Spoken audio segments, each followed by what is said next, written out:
Good afternoon, everyone. We have updated you for many weeks at these briefings on the latest developments in our response to COVID-19. Today marks a minor milestone as we start to talk about starting the journey towards normality for our health and care services. Teams in the department have been working hard on plans to reintroduce those services which were suspended or reduced as part of our immediate response to the crisis. We are keen to share these plans with the public, and I will shortly be launching a new roadmap document setting out the journey ahead. Also today, we welcome back from the COVID 111 call centre Dr. Gregor Peden for an update on his team's work. But first of all, today's coronavirus statistics.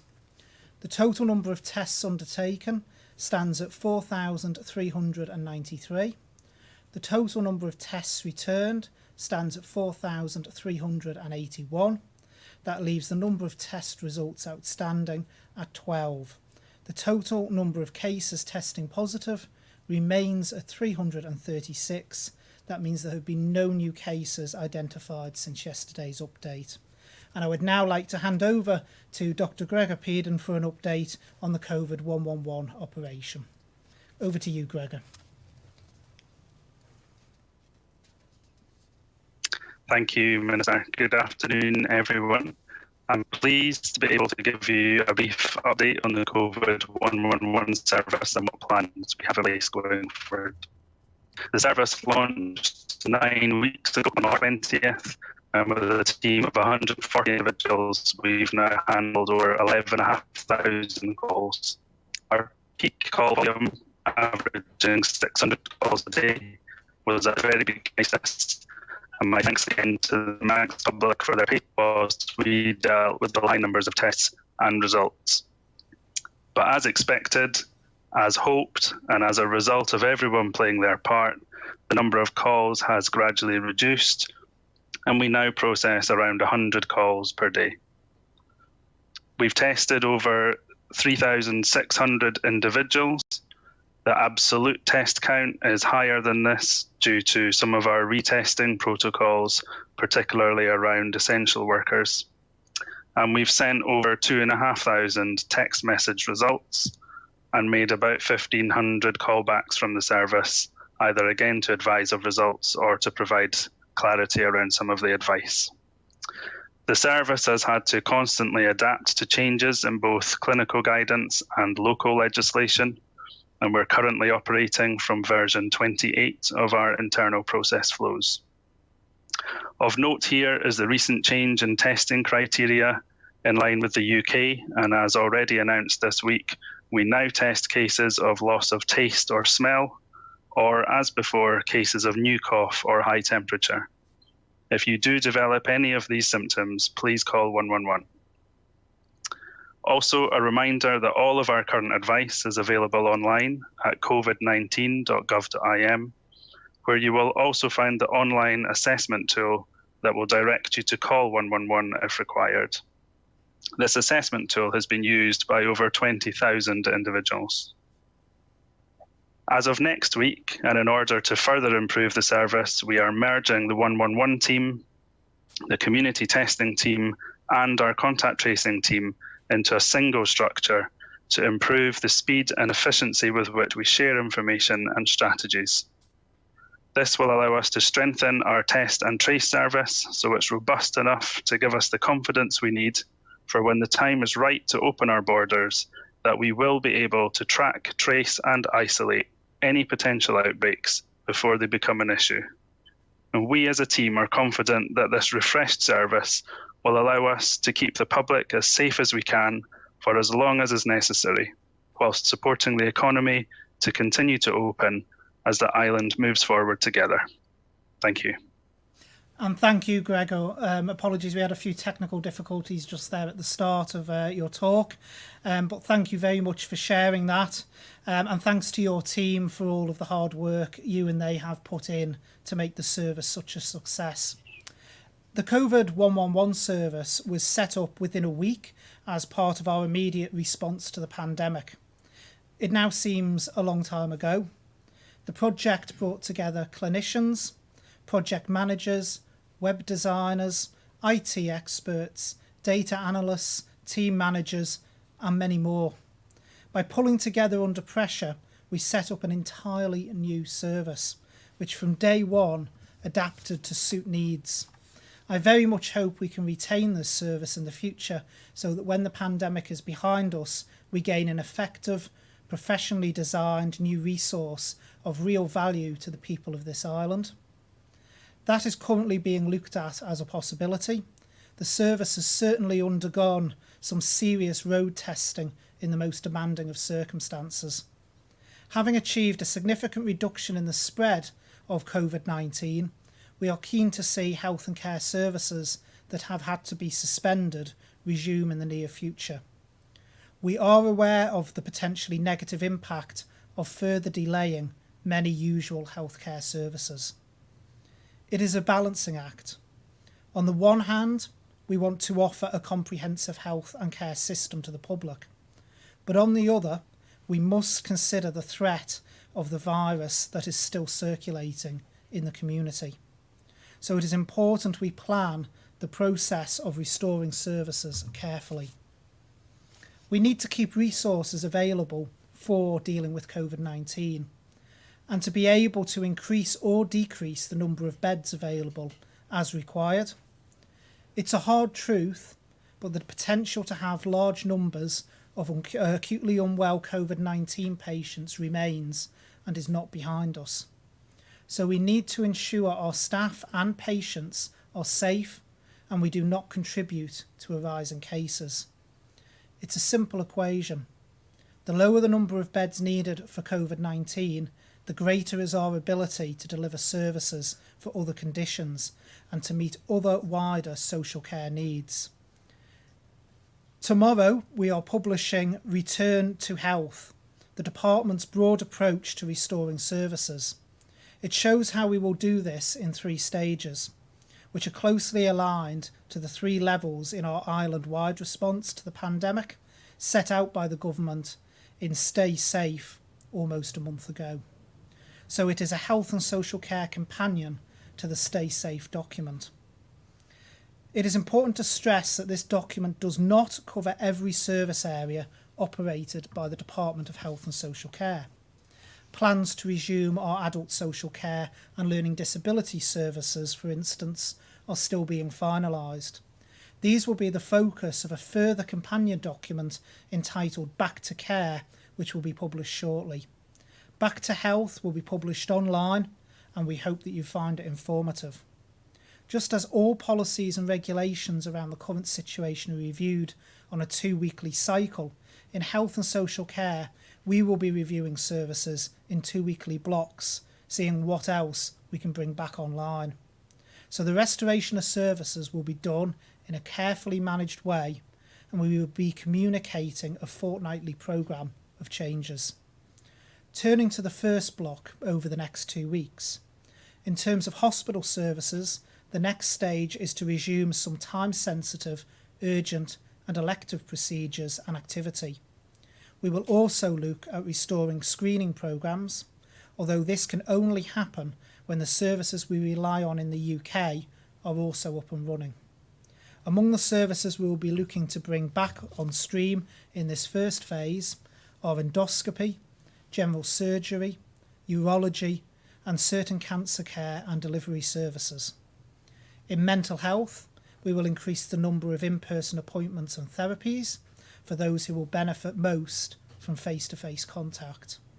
While some day services have had to close, our mental health teams have discovered new ways of connecting with service users, which have worked really well and which we hope to continue. The service has been aware throughout the crisis that demand is likely to increase during the changing social circumstances that we have all been experiencing. It has not been easy for many people to nurture their own well-being in challenging circumstances and times, and this is being taken into account as we plan the future. It means making the best use of resources will be paramount, and we will continue to innovate, as we have been doing, where we can, as well as work with third sector partners. The document also covers primary care. In primary care, we will continue for the time being with the use of telephone triage for GP services and be maintaining non-face-to-face services where this is appropriate. We will be looking to work towards the reintroduction of cervical screening and diabetic foot checks. The rest of the document also includes other services around GPs and opticians. Turning to dentistry. In terms of dentistry, we are not yet ready to allow dentistry services to resume as normal. Aerosol generating procedures, which form a large part of dentistry, are still a major risk. We will, however, in this first block of changes, be building on the emergency care available. By our NHS dentists partnering with the community dental service, we will be working to provide an expansion of services, including placing of temporary fillings and re-cementing of crowns. Within women and children's services, we will be looking to reintroduce admissions for specific groups to the children's ward, reintroduction of paediatric outpatient clinics, and expand on the community paediatric offering. Behind the headlines is a vast amount of detailed analysis, risk assessment and planning, all of which has to be considered by our leadership and clinical teams before it can be agreed as our firm plan. I would like to thank colleagues across the department who have worked so hard on these plans, as they are truly in the vanguard of shaping our health and social care services for the future. It is pleasing to see that some services are being transformed as they are being turned back on. So the service which comes back on stream is not exactly like the previous one. The difference is it will be better, as well as being more efficient and ultimately sustainable. I should also mention several areas which are crucial for any of the above to take place. These are areas we sometimes take for granted. The cleaning, housekeeping, catering and portering teams at the hospital and elsewhere. They have worked extremely hard, showed huge commitment and flexibility as they adapted and extended their operations during the emergency. These will change again as we return to normal, as social distancing, infection prevention practices and the use of PPE add a new dimension to previous routines. I hope this has given a flavour of the journey ahead. It is a challenging one, no doubt about that. We embark on it with some anticipation, as we understand people are anxious to have their appointments, therapies, visits, treatments and facilities back as they were. The road ahead offers many opportunities to rethink how we do what we do. It is an unfolding story which I provide updates on in the days and weeks to come. But the document will be published tomorrow, and I hope that people will take a look and engage with what services we are able to renew. I will now turn to questions from the media, and first up I've got Leanne from 3FM. Good afternoon, Leanne. Good afternoon, Minister. I hope you're well. I hope my internet connection holds out this time. So my first question, I know you've just touched upon dentistry, but just looking for a little more clarification, because this morning we received a press release from the government to say the service has been expanded to offer emergency dental treatments, including fillings, with the department's dental service. But we've had reports that when members of the public have tried to call the number provided, they've been told this isn't possible. So just looking for a bit of clarification on that, please. So my understanding is the services are coming online, I think, on Monday. So today is the announcement for the services, and I believe the services will be available from Monday, is my understanding in relation to that. Dentistry is one of those where we can't just do a big bang and back to normal. As I've stated before, the aerosol generating procedures is a great risk within the dentistry setting, so it needs to be done in a very carefully managed way. So I would like to thank all the dentists that have engaged exceptionally well with the department in helping to try and move the service forward, and that we are now able to expand using the emergency service with NHS dentists supporting that to be able to deliver this wider treatments such as fillings, crowns, because we do appreciate there's been people left in a situation that we wouldn't want them left in for a period of time now. And so just to clarify, if people can phone up from Monday for that number, they should be able to talk to someone in regards to the likes of fillings? Yeah, that's my understanding, Leanne. Okay, perfect. And my second question, police have reported instances of social distancing being ignored, but in particular with young people, they've described their behaviour as unacceptable, but they state, as they always have, that it's their parents' responsibility to know where their children are. But I'm just wondering, could a direct punishment be introduced to discourage other young people from doing the same? Well, when you're dealing with minors, it is generally obviously you've got the age of legal responsibility that feeds into law as well. So it is the parents that do need to take responsibility there. I was very disappointed to read about the reports from the police. As we move out of the situation we're in now, more and more we are going to be relying on people doing the right thing. And I think the one message I've got to re-emphasise again is that this virus, it doesn't care about people's ages. It doesn't care who you are, what you are. You know, it strikes people in exactly the same way. And young people are not invincible. No matter how much they may think they are not. There have been horrendous cases around the world, even in the UK, of where young people have tragically died from this virus at a very, very, very young age. And, you know, I really would urge young people to consider that.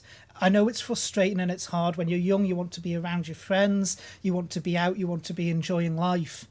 But for a short period of time, and it is only a short period of time in their lifespan, we are asking them to do the right thing for themselves, their friends, their families. Because if they catch it as well, let's not forget, after that, they're going home. And they may well pass it on to a loved one and infect their family as well. So I really would urge them to think before they act. And like I say, as we start unwinding things, we are more and more going to have to rely on people doing the right thing. We can't police every single action that people take. So I really would urge people to think before they act. Thank you. Next up, I've got Amanda from Jeff the Mongoose. Good afternoon, Minister. There will presumably be a large patient backlog on the island due to the halt in a lot of the healthcare sector. Do you anticipate very long waiting lists for those services you've discussed today, and how do you plan to reduce that? The simple answer and the honest answer is yes. Waiting lists will have expanded while this has been going on, because the people who are on the list, they're not magically going to get better. They're still going to be ill and still waiting for their treatment. In the short term, being blunt, the waiting lists will be longer than normal, because we have still got to keep that capacity for COVID-19. And then what we will have to do is then look to see what we can do once we come out the other end of this, to try and manage waiting lists with various waiting lists initiatives. But I've got to be honest with the general public that in the short term, while we deal with this, most definitely waiting lists are going to be longer. Thank you. And secondly, the UK government has now ordered 10 million antibody tests, and there are plans to begin rollout next week. What is your current stance on immunity to the virus? Will those who have the antibody be free to stop social distancing, and how will this be monitored? No, there are no plans for us to go down the route of saying you've got the antibodies, so you don't need to social distance, or the thing that has also been in the media recently about immunity certificates. We have no intentions around that. The reason being, we still do not know, and I'm sorry to labour the point because I've done it several times now, but we still do not know that having antibodies infers immunity. There just isn't the level of scientific detail at the moment, because this is a new virus, to say how long those antibodies stay around and if indeed they do actually confer immunity to stop someone from getting it again. So we are going to be taking a very sensible approach, although people will be able to see when we roll out our antibody testing whether they've had the virus or not. That will not mean they have a licence to go back to normal. Can I just ask then what the specific point of the antibody test on the island is then, if we don't know if immunity is necessarily coming from the virus? So the purpose is to see just how widespread the virus has been. We know that a lot of people, for instance, don't show any symptoms whatsoever with COVID-19. We know particularly the symptoms are mild in children. So children may just feel like they've got a cold or something like that, but it's the same in cases with adults as well. So what antibody testing does as a test is it allows you to see how widespread the virus has been around the community. It most certainly, and I have to emphasise this again, most certainly should not be used at this current time for someone to say, I've had it, I'm absolutely fine, I'm not going to get it again. The scientific evidence just is not there for that. Thank you very much. Next up, I've got Paul at MTV. Or MTTV, I nearly moved you onto a music channel there, Paul. Before I start, I need more information, or if you can, clarify this new case the other day. I mean, the Chief Minister gave out all sorts of things, which was setting bells in my head ringing. It was a teenager, not in healthcare, not in obviously a care home, hadn't been travelling. I mean, all these things, we're now getting a glimpse of something quite different there, aren't we? Are you worried? I mean, you're trying to find that person, no doubt, that connects the dots now. Yeah, I mean, obviously contact tracing takes place. Again, I'm sorry to labour the point again, Paul, because we are limited in individual cases about what we can share. All I can confirm is to emphasise what the Chief Minister said, that it was what I would term a young adult. So it was a young adult who basically hasn't been in any sort of other setting. It is a pure community case amongst a young adult. I think he said teenagers. So in that case, that much data is out. How many other teenagers have you got? Right. Well, in terms of the way we record amongst age ranges, Paul, we record age ranges by 0 to 19. So we don't separate out.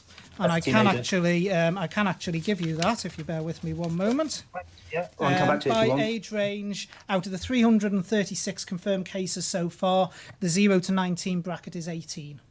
Do you want to go through the rest while we're at it? If you want, yeah, I'll happily go through it. So 0 to 19 currently makes up 18 cases. 20 to 34 is 67 cases. 35 to 49 is 83 cases. 50 to 64 is 87 cases. 65 to 79 is 37 cases, and 80 plus is 44 cases. Which is where you'd expect it to be? It is. Obviously, it affects the older age groups more. But again, I need to emphasise that doesn't necessarily mean there hasn't been cases in the younger age groups, because a lot of young people don't show symptoms or show low-level symptoms. So that is, again, tying in with Amanda's question. That's where antibody testing will actually be quite effective to see. That was my aside. Now to the question. Dentistry. We have these two sets of dentistry are set up already. I believe one will be doing the fillings. You mentioned that's back on, but we've talked about in the past that the amount of deep cleaning, the amount of precautions in there, you'll never catch up on that if it's only I think you said last time, maybe 4 cases a day potentially could be having a filling. And that's before any other dentists obviously come back online. That's not going to help, is it, really? I mean, obviously, it helps 4 people a day, but it's a massive backlog building. Well, first thing I need to say is we're operating out of 2 premises in order to deliver this service. But the way we gear up the premises and the way you divide it off, because bear in mind, you're talking clinical rooms. So if you've got more than one clinical room, you can use more than one clinical room at the same time. But it's about ensuring that the patient is safe and the dentists and their staff are safe. So it is still limited treatment. I'm not trying to say everything's going to return back to normal instantly. We are now able to expand that treatment base, and obviously the priority will go to those that are in greater need in relation to access to those services. But it has to be done in a clinically safe way. And aerosol generation with COVID-19 is one of the most dangerous.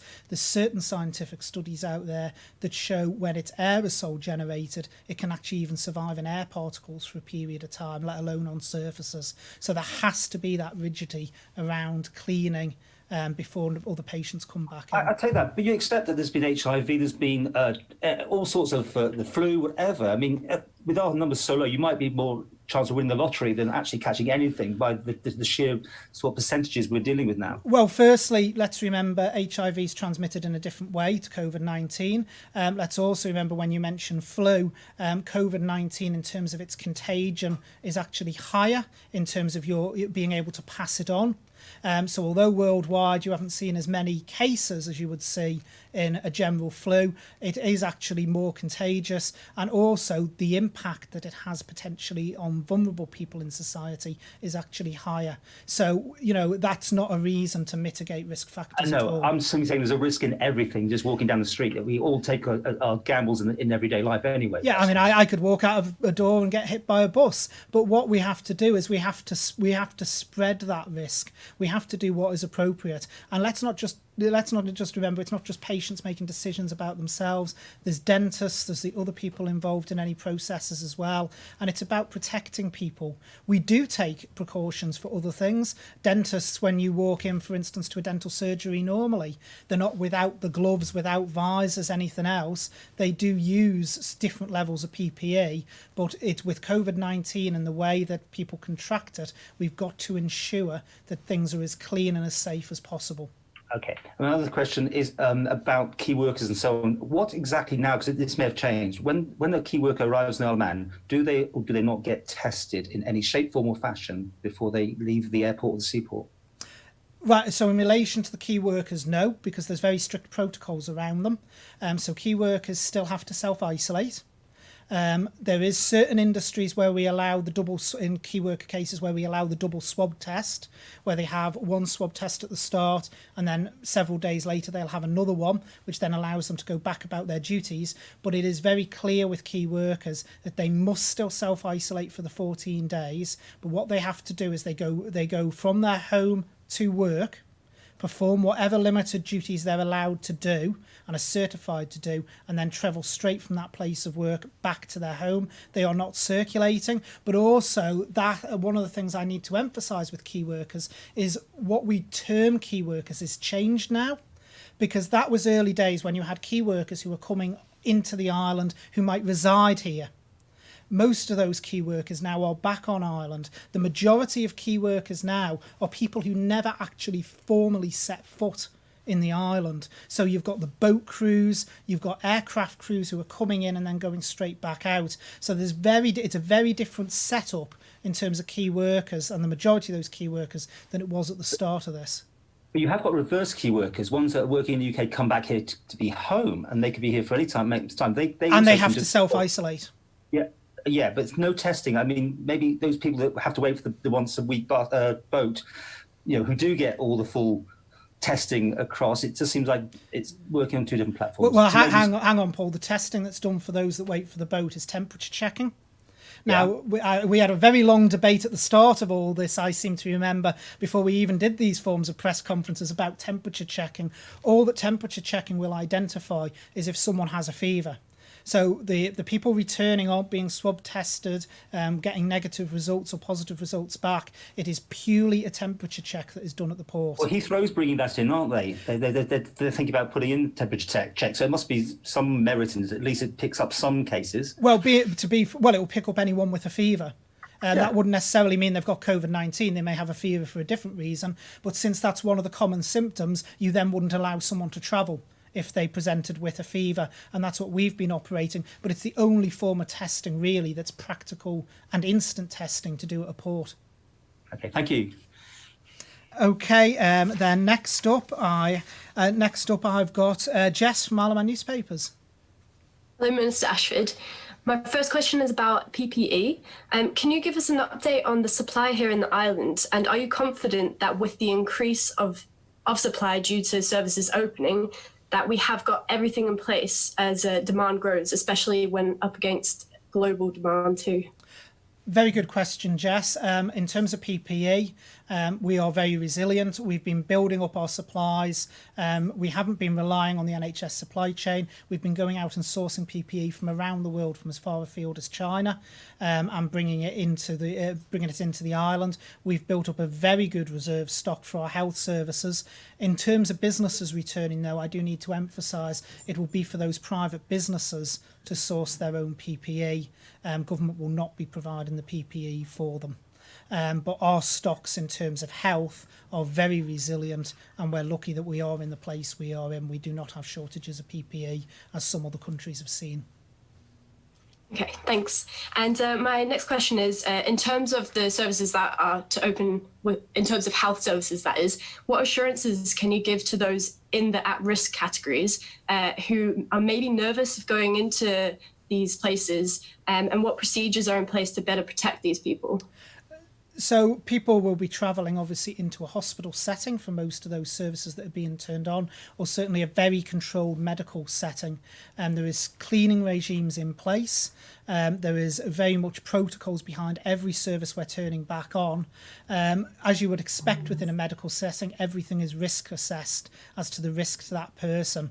If we had someone who is exceptionally vulnerable and we didn't feel it was right at this time for them to recommence whatever procedure or whatever they need to do, then we wouldn't make them do so. But, you know, I know it's going to be very nervous for people, and I know people are going to be exceptionally worried. It's a nervous time for a lot of people as people slowly see the changes coming through. But the one thing I would say, we take all precautions in a health setting to ensure that it is safe for people, and the risk of them contracting COVID-19 within that health setting is minimised as much as it can be. But we do recognise there is concerns, and if anyone is invited to attend for any procedure and they have any concerns, I would urge them to get in touch with the clinic or with the consultant concerned, or the consultant's office, to discuss it through and actually talk about those concerns to get some reassurance. Would you recommend these people to maybe bring their own masks or gloves? Do you think that would help in any way? I mean, I've reported about a business supplying respirator face masks for chemotherapy patients. Does that help? Personally, I wouldn't recommend it as such, because let's not forget, with masks and gloves, unless you apply them properly and you know how to dispose of them properly, it's actually a way of transmitting the virus if you're not doing things correctly. But what I would actually say is if people feel comfortable with that, if that's their choice and it makes them feel more comfortable about going into that setting, there's nothing to stop them doing so. You know, it's about if that gives them comfort, but it's not going to be a recommendation. Okay, thank you very much. Thank you. I don't think we've got anyone from the BBC. No, we haven't. So that was the final question then for this afternoon, and it concludes today's briefing. Can I thank all our Oh, sorry, Paul is waving at me, so go on, Paul. I don't want to take up too much time, but I went on the EasyJet site today and I could book tickets from Liverpool to the Isle of Man. Some days it was saying sold out. Now, that may be just a marketing play, but there definitely was algorithm activity, because some days the tickets were £60, some days they were £23, which shows me that people have made bookings. And there's nothing there to say that you can't fly, and this is all up in the air. You telling me there's no deal done between you and EasyJet to start flights, because why would they be putting them on sale? Quickest answer of the day, Paul. Yes, there is no deal. There has been absolutely no deal done with EasyJet. What I would say is that people can, of course, book. Just as Logan Air, this is no different to the way Logan Air has been operating the whole way throughout the pandemic. People can book on Logan Air, but if they're not holding an exemption certificate to come into the island, they will not get through because the borders are shut. How does that work at the airport? Does someone look at this piece So of they paper? they have to present the exemption certificate before they can board the plane. But people from the Isle of Man still could fly out on EasyJet. There's no problem going. It's just people coming can back. leave the island. That has been the case since the moment the borders shut. We've never had restrictions around people leaving the island. It's people returning to the island that need to go through the appropriate process. Jess? Thank you. Hi, yes, I just thought I'd ask another question in relation to those working on the COVID ward. I mean, I believe that it's got to be a very extremely stressful and tiring environment to work in. And I'm just wondering if there are any procedures in place so that staff who have been working relentlessly are able to take any time off, because I mean, it would be quite an emotionally draining situation sometimes. It most certainly is. I mean, they really are. When I talk about the front line, we literally mean they are literally on the front line. I'd like to again express my thanks to all of those that are working in those circumstances. What I would say is we try to rotate staff as much as possible. But also one of the things that's just gone out to staff through the department is because of the low level of cases, we're easing the restriction about people taking annual leave. So if people need to take annual leave or they feel exhausted, we're urging them to speak to their managers about doing so. Because there has been restrictions on annual leave prior to now, but we are relaxing those, and people do need to take a break.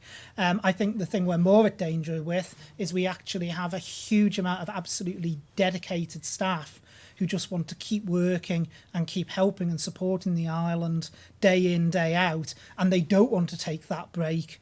I think that's more of a risk for us in trying to convince people that they do need time to recharge their batteries and actually think about themselves, because we have so many staff that put everyone else first, they sometimes forget about themselves. Is there any training going on at the moment to kind of pick up when people do want to have a bit of a break, they'll be able to have people step in? What's happening there exactly? Because I mean, they'd have to probably train it, but then that's probably taking away time from the patients. What's happening there? Well, no, what we do is we obviously operate wards on a rota basis, so there are people who are already trained up in PPE. That's one of the reasons at the start of all this we had to shut off certain health services, because we were moving people around and relocating them. Demand isn't as high as it could have been, so we haven't got absolutely full brimming wards in relation to COVID, so that's allowed us more flexibility as to how we work with the staff. So there'd be certainly no need, from what I've seen in terms of staffing capacity, to have to train up anyone further than what we've already got trained up in able to try and relieve some of that pressure. Okay, thank you very much. And Amanda, I believe you've got another question.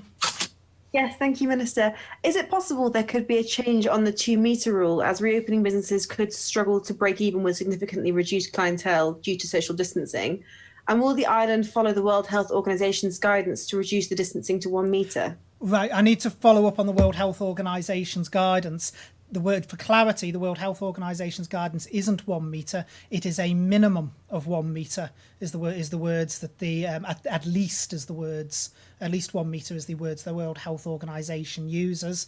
We know from the scientific reports, and in fact many of them are World Health Organization reports, about the aerosol generation when someone sneezes or coughs and it travels. The 2 metre restriction we are not planning to change, and certainly aren't considering that at this time. That's far too early in the day for us to be doing that. Different countries have taken different approaches. Some, like us, have gone for the 2 metre. I think New Zealand has the 2 metre. Lots of other countries across Europe use the 2 metre. Other countries have gone for 1 metre, some for 1.5. I think it's sensible to stay with the 2 metre. To be honest, most people underestimate how far 2 metres is anyway. Or overestimated in other cases. So I think it's important we have that measure in place, and certainly I don't think there would be any benefit from going from the 2 metres to 1 metre. Okay, thank you very much. Okay, well, thank you very much again to our media partners for the questions today. Dr. Allinson will be here on Monday to expand on the issues around education, and I hope you all have a very pleasant weekend. Many thanks to all of you who are working in our health and care services, and for those who aren't working over the long weekend, I hope you enjoy the bank holiday on Monday. Thank you.